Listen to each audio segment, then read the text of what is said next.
নমস্কার। ভাগ্যসূত্রে অর্থলাভ এই বিষয়টি খুবই একটি গুরুত্বপূর্ণ বিষয়। অর্থাৎ অনেকেই প্রশ্ন করে, আমার ভাগ্যে কি অর্থ আছে? আমি কি লটারি প্রাপ্তি করতে পারবো? আমি কি অনেক টাকার মালিক হয়ে যেতে পারবো? আমি কি হঠাৎ কোনো ধন সম্পত্তি পেতে পারি? তা আসলে ভাগ্যসূত্রে অর্থ লাভ আছে কিনা এই ধরনেরই প্রশ্ন করতে চাইছে। তবে এরও কিন্তু জ্যোতিষশাস্ত্র মতে অনেকগুলো সূত্র আছে। কিন্তু যে সমস্ত লোকরা এই প্রশ্নগুলো করে তারা কিন্তু জ্যোতিষের সূত্রগুলোকে মানতে চায় না বা শুনতে চায় না।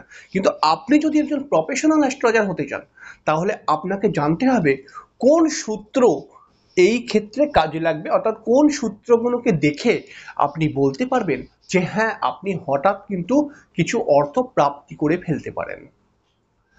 এবারে আমাদের যখন আমরা জ্যোতিষশাস্ত্র নিয়ে পেশা করি, প্রফেশনাল অ্যাস্ট্রোলজি করি, তখন কিন্তু আমাদের ক্ষেত্রে একটি বিষয় আছে যে সর্বদা আমরা কিন্তু বাস্তব জ্ঞানকে কখনো ভুলব না। তাহলে আমি যদি মনে করি একজন মানুষ প্রচুর অর্থ পেতে পারে বা বেশ কিছুটা অর্থ পেতে পারে, তাহলে অর্থের পেছনে পেছনে কিন্তু চলে আসবে তার মান সম্মান যশ খ্যাতি। এটা তো আপনাকে মানতেই হবে। আজকের সামাজিক অবস্থা যা আছে সেই ক্ষেত্রে যদি কোনো মানুষ আর্থিক উন্নতি হঠাৎ অনেকটা করে ফেলে তাহলে তার অটোমেটিক্যালি তার মান সম্মান যশ খ্যাতি চলে আসবে পেছনে পেছনে। তাহলে এই মান সম্মান যশ খ্যাতির জন্য আমরা কোন গ্রহকে দেখি? আপনি অবশ্যই জানেন রবি গ্রহকে দেখি। হ্যাঁ, রবি গ্রহ যদি কোনো জাতকের জন্মছকের মধ্যে কেন্দ্রে রবির মিত্রক্ষেত্রে এবং কেন্দ্রে, সেটা অর্থাৎ রবির মিত্রক্ষেত্র মানে বৃহস্পতির ঘরে রয়েছে মনে করুক কিন্তু কেন্দ্রে, মঙ্গলের ঘরে রয়েছে মনে করুক কিন্তু কেন্দ্রে সেটা, তাহলে রবি যদি কারোর কেন্দ্রে থাকে, কোণে থাকে অথবা একাদশে থাকে, তাহলে পারে এরকম রবি কিন্তু হঠাৎ তাকে মান সম্মান দিতে সাহায্য করে। কিন্তু সেই রবিটি যে একাদশে রয়েছে বা নবমে রয়েছে বা কেন্দ্রে রয়েছে, কিন্তু যদি কোনো পাপগ্রহের সঙ্গে থাকে তাহলে মান সম্মান দিতে একটু লেট করিয়ে দেয়, মান সম্মান দেবার আগে অনেকটাই মান সম্মানের ক্ষয় করিয়ে দেয় কিন্তু এরকম রবি। তাহলে আমরা যদি হঠাৎ অর্থ লাভ করতে চাই তাহলে আমরা কিন্তু বুঝতে পারছি রবি ওই জন্মছকের মধ্যে খুবই গুরুত্বপূর্ণ প্ল্যানেট। এবারে দেখুন, কিছু লোক মনে করে যে হঠাৎ অর্থপ্রাপ্তি হবে কিনা, তাহলে আমি সেকেন্ড হাউসের পজিশনটি, অর্থাৎ সেকেন্ড হাউস যেহেতু অর্থের ভাব, সেকেন্ড হাউসের পজিশনটি যদি আমি খুব ভালো দেখি জন্মছকে, সেকেন্ড হাউসের অধিপতি যদি কেন্দ্রকোণে চলে যায় এবং খুব ভালো প্লেসমেন্ট হয়ে রয়েছে সেকেন্ড হাউসটা, তাহলেই সেই জাতকের অর্থপ্রাপ্তি হয়ে যাবে। কিন্তু এরকম ঘটনা কিন্তু সর্বদা ঘটে না। যে কোনো অর্থপ্রাপ্তি করতে গেলে পারে সেকেন্ড হাউসটি অবশ্যই গুরুত্বপূর্ণ, কিন্তু তার আগে গুরুত্বপূর্ণ হচ্ছে আপনার ভাগ্যভাব। আপনার ভাগ্য যদি ভালো না হয় আপনি সেই অর্থ প্রাপ্তি করতে পারবেন না, যতই সেকেন্ড হাউস ভালো হয়ে যাক। তাই আপনাকে অবশ্যই দেখতে হবে। অনেক সময় অনেক মানুষ প্রশ্ন করে না যে আমি দ্বারা লটারিতে কিছু মানে লটারিতে অনেক টাকার মালিক হব কিনা, মানে লটারিতে ভালো প্রাইজ আমার হবে কিনা, অনেকগুলো টাকার হঠাৎ অনেক টাকা অর্থ প্রাপ্তি হয়ে যাবে কিনা। যদি এই ধরনের প্রশ্নগুলো করে আসলে তার ভাগ্যে ওই পয়সা আছে বা সম্পত্তি আছে কিনা, এর জন্য ভাগ্যপতির ওই জন্মছকের মধ্যে কি পজিশন হয়ে রয়েছে এটা প্রথমে দেখা উচিত। এটা কিন্তু ওই অর্থের অধিপতিকে দেখলে পরে আপনি বুঝতে পারবেন না। তাহলে একজন মানুষ তখনই বিশেষ অর্থপ্রাপ্তি করতে পারে যখন তার ভাগ্যভাব ভালো হয়। আবার অপরদিকে মনে করা যাক কারুর সেকেন্ড হাউসের অধিপতি ভালো প্লেসমেন্টে রয়েছে, অর্থাৎ সেকেন্ড হাউসের অধিপতি মনে করা যাক যে চন্দ্র, সেই চন্দ্র কেন্দ্রে বা কোণে, কেন্দ্রে নয় কোণে রয়েছে, তাহলে ভালো হয়ে গেল। কিন্তু সেকেন্ড হাউসের মধ্যে যদি কোনো পাপগ্রহের দৃষ্টি পড়ে যায় তাহলে পারে, যেহেতু সেকেন্ড হাউসের অধিপতি ভালো হয়ে গেছে তাই হঠাৎ তার কাছে অর্থ আসবে। আবার সেকেন্ড হাউসের মধ্যে যেহেতু পাপগ্রহের দৃষ্টি আছে, অর্থ আসলেই সেটা খরচা করিয়ে দেবে পাপগ্রহরা। ঠিক এরকম ভাবে বিষয়গুলোকে ভাববেন, তাহলে কিন্তু প্রেডিকশন করতে আপনার অনেক সুবিধা হয়ে যাবে। এইবারে হচ্ছে শাস্ত্রকারেরা যখন জ্যোতিষের বিভিন্ন সূত্র দিয়েছিল তখন কিন্তু অনেকগুলো ক্রাইটেরিয়া দিয়েছিল যে আর্থিক উন্নতি প্রত্যেকটি মানুষ চায়, কিন্তু জন্মছককে বুঝতে কোনো মানুষ চায় না। তারা জ্যোতিষের কাছে আসে এবং মনে করে যে আমার যা কিছু প্রবলেম আছে জ্যোতিষী সম্পূর্ণ ক্লিয়ার করে দেবে, ভালো করে দেবে। কিন্তু এটা কখনোই সম্ভব নয়। জ্যোতিষের হাতে কিছু নেই।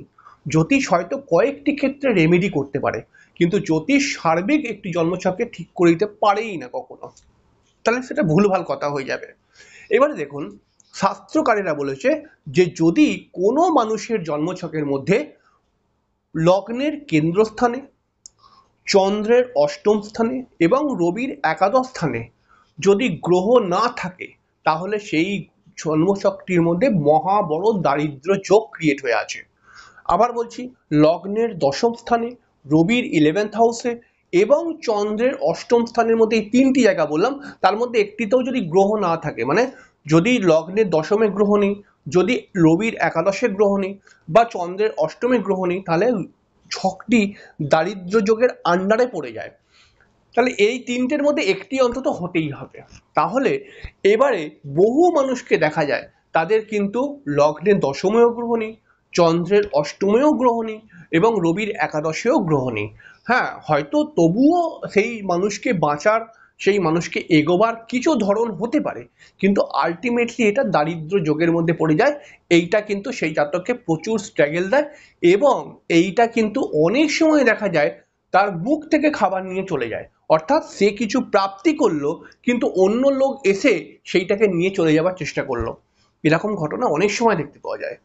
আবার বলছে, ধনপতি এবং যদি ধন মানে ধনস্থানে, অর্থাৎ সেকেন্ড হাউসের মধ্যে দ্বাদশপতি চলে আসে, ধনপতি যদি অষ্টম বা দ্বাদশে চলে যায়, ষষ্ঠটা এখানে বলেনি, ঠিক আছে, যদি ধনপতি মানে দ্বাদশপতি ধনস্থানে আসে বা ধনপতি অশুভ স্থানে চলে যায় অষ্টম বা দ্বাদশ, এরকম অবস্থাতেও দারিদ্র্য ক্রিয়েট হয়। তবে এরকম জায়গায় দারিদ্র্য ক্রিয়েট হলেও জাতক যদি একটুখানি বুদ্ধি করে চলে এবং ভালো জ্যোতিষের হাতে পড়ে যায়, তাহলে পারে কিন্তু সেই জ্যোতিষী এই জাতককে গাইড করতে পারবে বা তাকে ওঠানো যাবে। কিন্তু এখানে একটা কথা খেয়াল রাখবেন, যে যখনই আমি কোনো অশুভ যোগ বলছি, এই অশুভ যোগটা কিন্তু খুব গুরুত্বপূর্ণ। আমি পরবর্তী সময় এই বিষয় নিয়ে ভিডিও করব এবং সেখানে বলবো অশুভ যোগ অবশ্যই খুবই নেগেটিভ, কিন্তু অশুভ যোগ কি করে ঠিক করে দেওয়া যাবে, এটা নিয়ে আমি পরবর্তী সময় ভিডিও করব, অবশ্যই সাবস্ক্রাইব করে রাখবেন। এবং হচ্ছে অষ্টমের মধ্যে, অষ্টমে যদি মঙ্গল থাকে, অষ্টমে মঙ্গল থাকলে পারে কি করে, জাতক যে পরিশ্রমটা করলো না, অনেক সময় পরিশ্রমের দাম দেয় না। জাতক একজন মানুষকে ভালো করার চেষ্টা করলো, ভালোর দামটা দিল না, এরকম প্রবলেম এনে দেয়। আবার তার সেই জাতক যদি কিছু টাকা পয়সা জমায়, তাহলে পারে হঠাৎ একটা কিছু ঘটনা ঘটলো, সেই টাকা পয়সা খরচা হয়ে গেল। অষ্টমে মঙ্গল জানেন আপনি হয়তো, যে অনেক দুর্ঘটনা দেয়, শারীরিক সমস্যা আনতে পারে, বিবাহিত জীবনে সমস্যা দেয়, এগুলো অন্য কথা। আমরা ধন অর্থের বিষয় নিয়ে কথা বলছি। তাহলে অষ্টমের মঙ্গল কিন্তু হঠাৎ টাকা পয়সা খরচ করিয়ে দেয় এবং অষ্টমের মঙ্গল কিন্তু বেশ কিছুটা সময় দেখা যায় যে সেই জাতকের জমানো টাকা পয়সা খরচা হয়ে যায় এবং অষ্টমের মঙ্গল পরিশ্রম করিয়ে দেয় অনেক বেশি।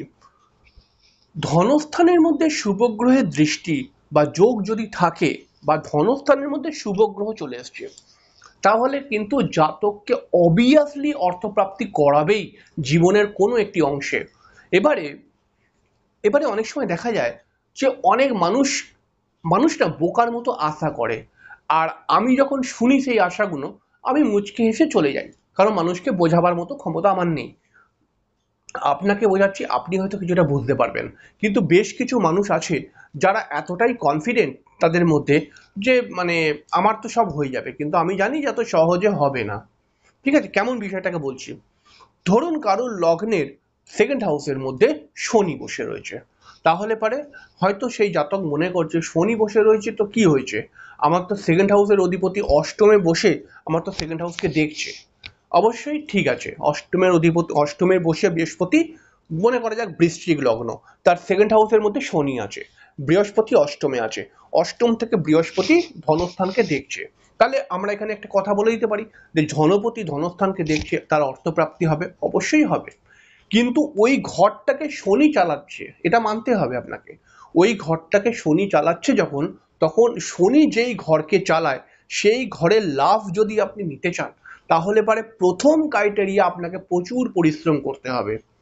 প্রচুর পরিশ্রম না করলে শনি আপনাকে কিন্তু অর্থ দিতে দেবে না, ধনপতি যতই দেখুক। কমন সেন্স দিয়ে বিষয়গুলোকে ভাববেন। জ্যোতিষের অনেক আরো গুরুত্বপূর্ণ বিষয় নিয়ে আমি আলোচনা করব, তবে আজকের অনুষ্ঠানটা এখানেই শেষ করছি। তবে ধনস্থান নিয়ে আমরা কিন্তু আরো আলোচনা করব, কারণ ধনস্থান নিয়ে অনেক সূত্র আছে, অনেক ক্রাইটেরিয়া আছে, ঠিক আছে? এবং জ্যোতিষের যারা স্টুডেন্ট এই অনুষ্ঠানটি বারবার করে দেখে অবশ্যই লিখে রাখবেন, তাহলে এটা কিন্তু আপনার জীবনে হয়তো একটা সময়, আজকে আপনি হয়তো কম বয়সী আছেন, কিন্তু একটা সময় আপনার বয়স বাড়বে, তখন এই সূত্রগুলো অনেক কাজে লেগে যাবে আপনার ক্ষেত্রে। তো যাই হোক, চ্যানেলটিকে অবশ্যই সাবস্ক্রাইব করবেন, অনুষ্ঠানটি কেমন লাগলো অবশ্যই লিখে জানাবেন বা লাইক দেবেন। এবং আরেকটি কথা বলবো, আপনি কোন ধরনের অনুষ্ঠান দেখতে চান? শিক্ষামূলক, জ্যোতিষের শিক্ষামূলক অনুষ্ঠান, কোন ধরনের অনুষ্ঠান দেখতে চান অবশ্যই আপনি কমেন্ট বক্সে লিখে জানাবেন। সেই ধরনের অনুষ্ঠান নিয়েই আমি কথা বলবো। অনুষ্ঠানটি জ্যোতিষ সংক্রান্ত হতে পারে, অনুষ্ঠানটি তন্ত্র সম্পর্কীয় হতে পারে, অনুষ্ঠানটি প্রশ্নটি মানে আপনি কোনো বিষয় যদি জানতে চান অবশ্যই কমেন্ট বক্সে লিখে জানাবেন, আমি সেই বিষয় নিয়ে অনুষ্ঠান করব জ্যোতিষ, তন্ত্র, বৈদিক পূজাপাঠ এবং বৈদিক কিছু আচার নিয়ম বা ঘরোয়া টিপস। এই বিষয়গুলোকে নিয়ে আপনার যদি কোনো প্রশ্ন থাকে আপনি অবশ্যই লিখে জানাবেন।